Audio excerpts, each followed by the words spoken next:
Inside Sports is in 10 minutes, but before that, here on BBC One Northern Ireland, slightly later than billed, the Crimewatch update.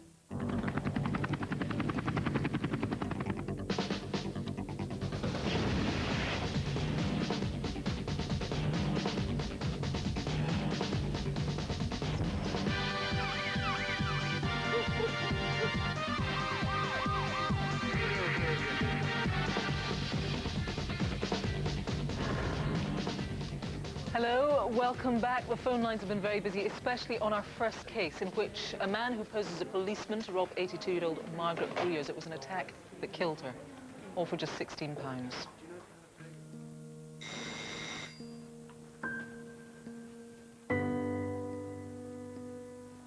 Who is it? The police. There's an intruder in your back garden. Give me £10 and I won't hurt you. God, dog. Oh.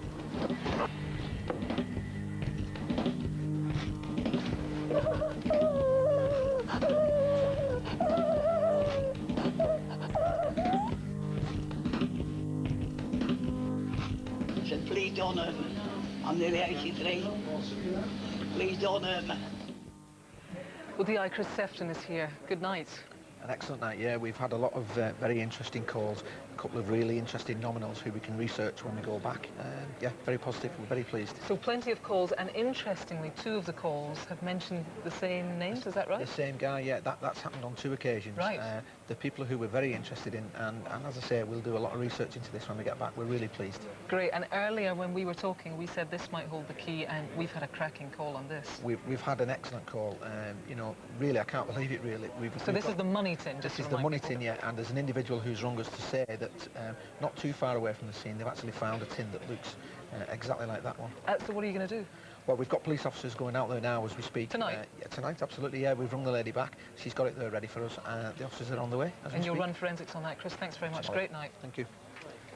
Now, imagine getting a call to say that your husband has been shot at work. It's unthinkable, but it's what happened to Jean Stanton. Her husband, Jim, worked in a busy office in Aintree in Liverpool. 2 gunmen pulled up outside and opened fire.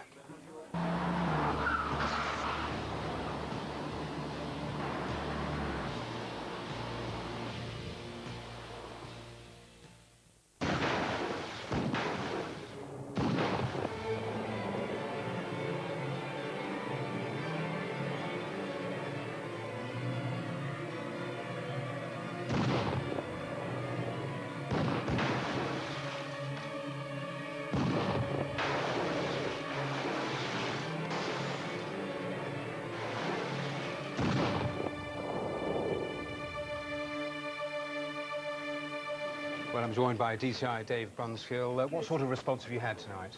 We've had some promising calls. In particular, a number of individuals have rang in, giving details of the same persons who they state were responsible for the offence, and I'd urge them to come forward and ring us again. And it's information on the cars that you think could be crucial?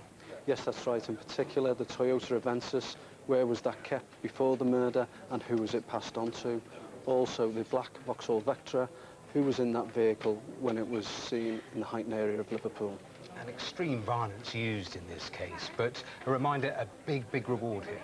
Yes, £20,000 has been put up for information leading to the arrest and conviction, and I'd urge anyone to ring into the incident room on 0151 777 8660 in order to speak to detectives regarding the case. OK, Dave, thanks very much. Rav. Next, we need your help with the murder of Patrick Mellard. He was stabbed in the back at his local park in Birmingham. What happened in this park in May is baffling. A fight broke out between 2 men, and one of them, Patrick Mellard, ended up dead.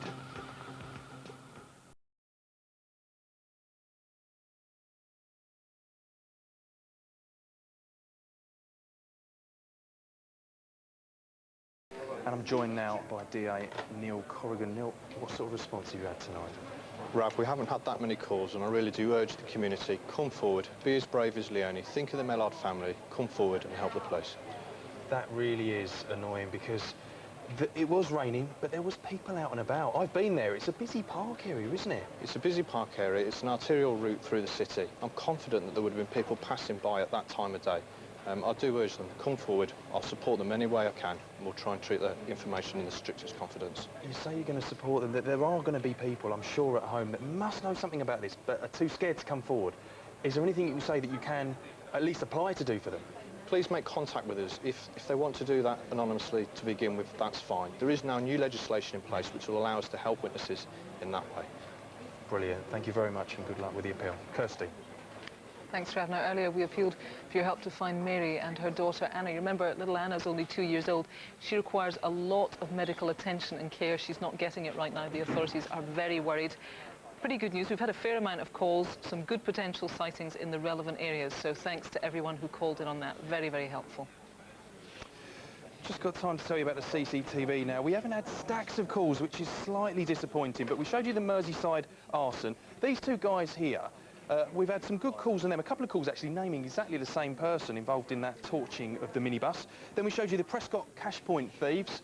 These two guys here that were stealing money with a fraudulent card. We've had a good number of calls there and a possible sighting of one of those as well. And very quickly, the Newcastle nightclub GBH, the thuggish attack that was in there. This guy has been named with a quite strong-sounding call as well.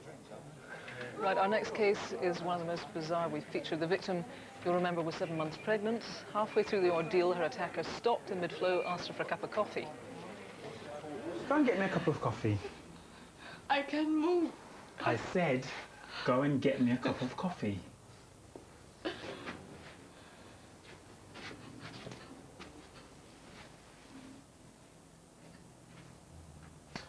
No. Feed me with it. Feed me with it.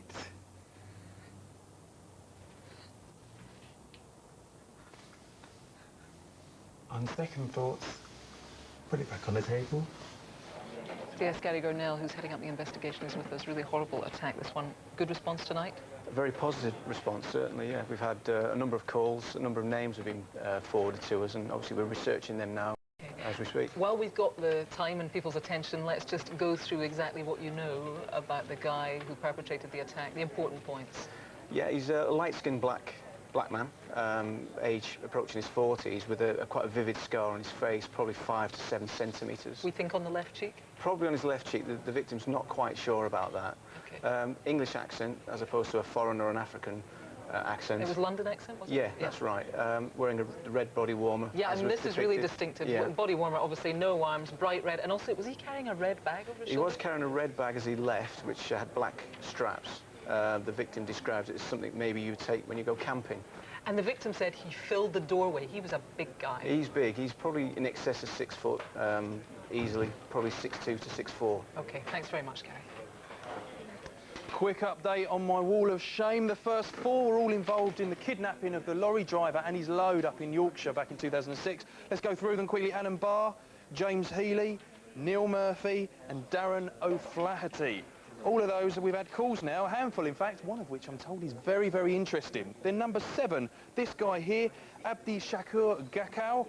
He was the one who was found guilty of the robbery. If you remember, he's now on the run. We've had 5 calls on him and 2 sightings, so very good work.